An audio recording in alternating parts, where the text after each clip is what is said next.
নমস্কার, welcome to বাঙালির স্বর। বিতর্ক তৃণমূল সাংসদ কল্যাণ ব্যানার্জির কোনোভাবেই পিছু ছাড়ছে না। বারবার তিনি খবরের শিরোনামে উঠে এসেছেন। দলীয় সাংসদদের সঙ্গে ঝগড়া, বাকবিতণ্ডা, ওয়াকফ বিল নিয়ে কাঁচের গ্লাসে নিজের হাতের ইনজুর্ড হওয়া,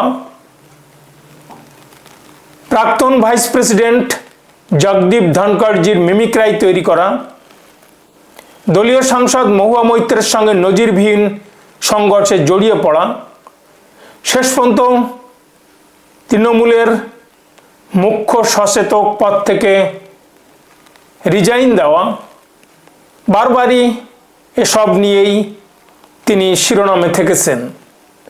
আবারও তিনি খবরের শিরোনামে উঠে এসেছেন নরেন্দ্র মোদীর সঙ্গে, ভারতের প্রধানমন্ত্রীর সঙ্গে ছবি তুলে এবং সেই ছবি সোশ্যাল মিডিয়ায় হওয়া পোস্ট ঘিরে।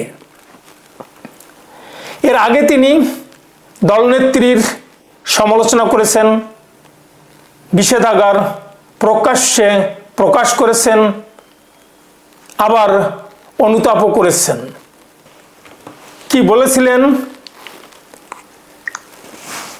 মমতা বন্দ্যোপাধ্যায়কে উল্টোপাল্টা কথা বলার জন্য তিনি অনুতপ্ত, তবে সব কিছুর জন্য কৃষ্ণনগরের তৃণমূল সাংসদ মহুয়া মৈত্রকে দায়ী করেছেন। শনিবার হুগলির কুন্নগরে কল্যাণ বলেন, মহুয়া মৈত্র আমার বিষয় নয়, সাবজেক্ট নয়। অনেক সময় শক্তি একজন মহিলার জন্য নষ্ট করেছি, তার জন্য অনেকের কাছে খারাপ হয়েছি, দিদিকেও উল্টো পাল্টা বলে ফেলেছি, এটা না বললেই বোধহয় ভালো হতো। তাহলে দিদির প্রতি, দলনেত্রীর প্রতি তার তিনি যে ওলট পালট কথা বলেছেন, অনুতাপ করেছেন, অনুতপ্ত হয়েছেন এবং আনুগত্য প্রকাশ করেছেন। উত্তরপাড়া বিধানসভার কুন্নগর এলাকা জুড়ে পড়েছে সেটিং পোস্টার। সেই পোস্টারে একদিকে তৃণমূল সাংসদ কল্যাণ ব্যানার্জির ছবি প্রধানমন্ত্রীর সঙ্গে, অন্যদিকে লেখা সেটিং। কেন সেটিং, কিসের সেটিং, কার সাথে সেটিং, বা আদৌ এটা কি বিজ্ঞাপন, সেটা স্পষ্ট নয়। তবে এই পোস্টার যে রাজনৈতিক পোস্টার, সেটা বুঝতে আর কারো বাকি নেই। কে বা কারা এই পোস্টার সেটেছে, এই পোস্টারের জন্য কেউ দায় গ্রহণ করেনি, কেউ স্বীকার করেনি যে তারাই এই পোস্টার দিয়েছে। রাজনৈতিক মহলে প্রশ্ন, তাহলে সেটিংটা কার সঙ্গে কার হচ্ছে? দিদি মোদি সেটিং কি কল্যাণ ব্যানার্জির মাধ্যমে হচ্ছে, নাকি কল্যাণ ব্যানার্জি 2026-এর পরে ঘাসফুল ছেড়ে পদ্মফুলে যাওয়ার পথ সুগম করার জন্য এই সেটিংয়ের আয়োজন করে নরেন্দ্র মোদীর সঙ্গে ছবি তুলছেন? একদিকে মহুয়া মৈত্ররা রাহুল গান্ধীর সঙ্গে এসআইআর-এর বিরুদ্ধে ঘেরাও অভিযানে অংশ নিচ্ছেন নির্বাচন কমিশনের বিরুদ্ধে দিল্লিতে। একদিকে যখন পুলিশ, দিল্লি পুলিশ ড্রেক, মহুয়া, মিতালি, সায়নীদের টেনে হিসেবে বাসে তুলছে, গারদে পাঠাচ্ছে, ঠিক তখনই শ্রীরামপুরের সাংসদ কল্যাণ ব্যানার্জি প্রধানমন্ত্রীজি নরেন্দ্র মোদীর সঙ্গে ছবি তোলায় ব্যস্ত। তিনি দিল্লিতেই ছিলেন, কিন্তু এসআইআর-এর বিরুদ্ধে ঘেরাও অভিযানে অংশ নিলেন না। একদিকে কেউ যখন ফ্লাইং কিস দিতে ব্যস্ত, অন্যদিকে টলতে টলতে রাহুলের কোলে ঢলে পড়া, এরকম নজির ঠিক তখন কল্যাণ ব্যানার্জি সংসদীয় ভবনের উদ্বোধনী অনুষ্ঠানে ছবি তুলছেন নরেন্দ্র মোদীর সঙ্গে।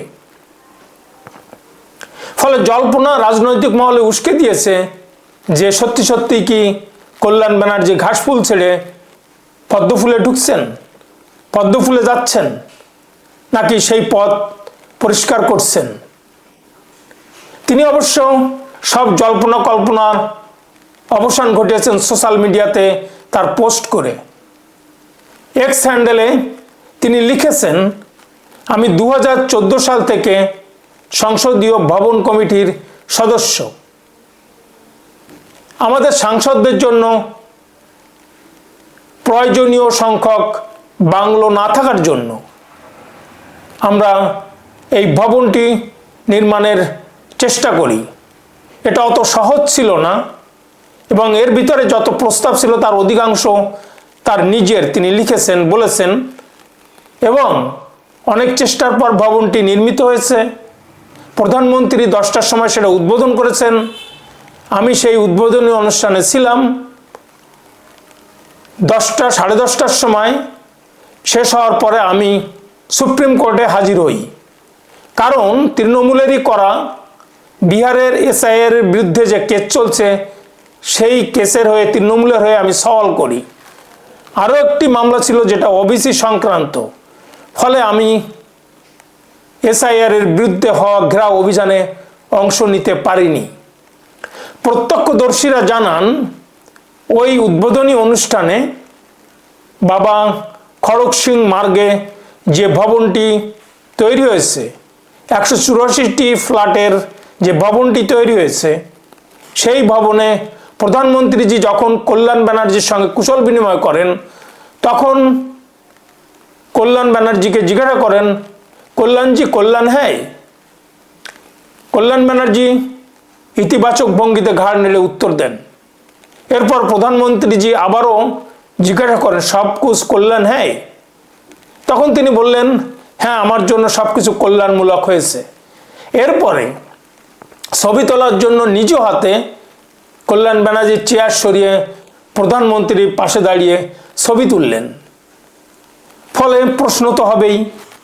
তিনি সোশ্যাল মিডিয়ায় আরও লিখেছেন যে এসআইআর এর বিরুদ্ধে যে অভিযান, ঘেরাও অভিযান, তাতে আমার অনুপস্থিতির কারণ ব্যাখ্যার জন্য আমি কারো কাছে দায়বদ্ধ নই, কিন্তু যারা আমার সমালোচনায় ব্যস্ত থাকেন এবং সুযোগ খোঁজেন তাদের উদ্দেশ্যে জানাচ্ছি যে আমি গত লোকসভা নির্বাচনে 1,75,000 ভোটে জিতেছি। সততা, আন্তরিকতা বর্তমান। ঈশ্বর এবং মমতা ব্যানার্জির প্রতি আমার আনুগত্য প্রশ্নাতীত। সেটা আজও আছে, আগে যা ছিল কালও তাই থাকবে। কিন্তু প্রশ্ন রাজনৈতিক মহলে যে 2026-এর পর যদি তৃণমূল কংগ্রেস পশ্চিমবাংলাতে হেরে যায়, বিজেপি যদি ক্ষমতায় আসে, তাহলে কল্যাণ ব্যানার্জি মুখ্য সচেতকের পদ খুইয়ে পদত্যাগ করে তিনি কি সেই পথে এক পা এগিয়ে থাকলেন? সেই পথটাকে তিনি মসৃণ করলেন প্রধানমন্ত্রী নরেন্দ্র মোদীর সঙ্গে পাশে দাঁড়িয়ে ছবি তুলে। কারণ এর আগে বহুবার নরেন্দ্র মোদী বিজেপিকে বারবারই অ্যাটাক করেছেন কল্যাণ ব্যানার্জি, এবং নরেন্দ্র মোদীজির 26 ইঞ্চি নিয়েও তিনি কথা বলেছেন, ক্ষমা চাইতে বলেন দেশবাসীর কাছে। ফলে সেই পথটা কি অনেকটা মসৃণ করতে চলেছেন কল্যাণ ব্যানার্জি 2026-এর নির্বাচনকে মাথায় রেখে, সেটা সময়ই বলে দিবে। আপাতত সোশ্যাল মিডিয়াতে তিনি যা লিখেছেন তার অর্থ হলো এই যে তিনি এই সময় পদ্মফুলে যোগ দিচ্ছেন না, কিন্তু 2026-এর পরে কি হবে সেটা এখনো নিশ্চিত নয়, কারণ তার জন্যে কল্যাণ ব্যানার্জি হয়তোবা প্রস্তুতি নিচ্ছেন। দর্শকবৃন্দ, আজ যে পর্যন্তই, কিন্তু আপনারা কি ভাবছেন সেটা আপনারা কমেন্ট বক্সে কমেন্ট করে জানাবেন। ভিডিওটি ভালো লাগলে বাঙালি স্বর চ্যানেলটি সাবস্ক্রাইব করে পাশে থাকা বেল আইকনটি প্রেস করুন, আর দেখতে থাকুন, শুনতে থাকুন বাঙালির স্বর, আপনার স্বর। ধন্যবাদ।